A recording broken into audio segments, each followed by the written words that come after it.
சமீபத்தில் ஆதவர்ஜன் ஒரு கூட்டத்தில் பேசும்போது ரஜினி அவர்கள் அரசியலுக்கு வராது காரணம் திமுகவோட மிரட்டல் தான் காரணம்னு சொல்லியிருக்காரு. அது ரஜினி ரசிகர்களை ரொம்ப கொதிப்படி வச்சு அது அவருடைய அறியாமை குறித்த பேச்சு, அறிவீனத்தின் உச்சம், ஒரு தான் தோன்றித்தனமான பேச்சு. அவர் முதல்ல ஒரு அரசியல்வாதியே கிடையாது அப்படின்றது என்னுடைய நீண்ட நாள் கருத்து. நான் பல முறை சொல்லிட்டேன், அவர் ஒரு அரசியல்வாதி கிடையாது. அவர் ஒரு முதலாளி, ஒரு லாட்டரி சீட்டு ஓனர். அவர் அவ்வளவுதான். லாட்டரி வித்து பணம் சம்பாதிக்கிற ஒரு அதிபர்.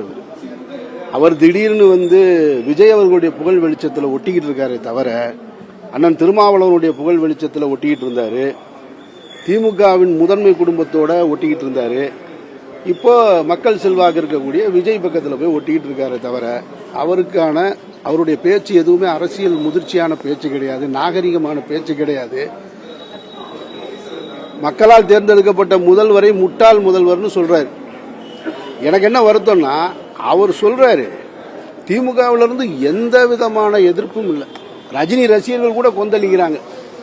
ரஜினிகாந்த் அவர்கள் அரசியலுக்கு வரலனாலும் அவர் மீது பேரன்பு கொண்ட ரஜினி ரசிகர்கள் அதற்கு எதிர்வினையாற்றுறாங்க.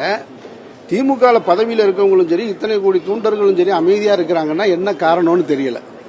ஏன் அப்படி ஒரு பேசுறாரு, ஒரு எதிர்வினையாற்றக்கூடாதா? அது தப்புன்னு கண்டிக்க கூடாதான்னா தெரியல. ஏன் திமுகவினர் இவ்வளவு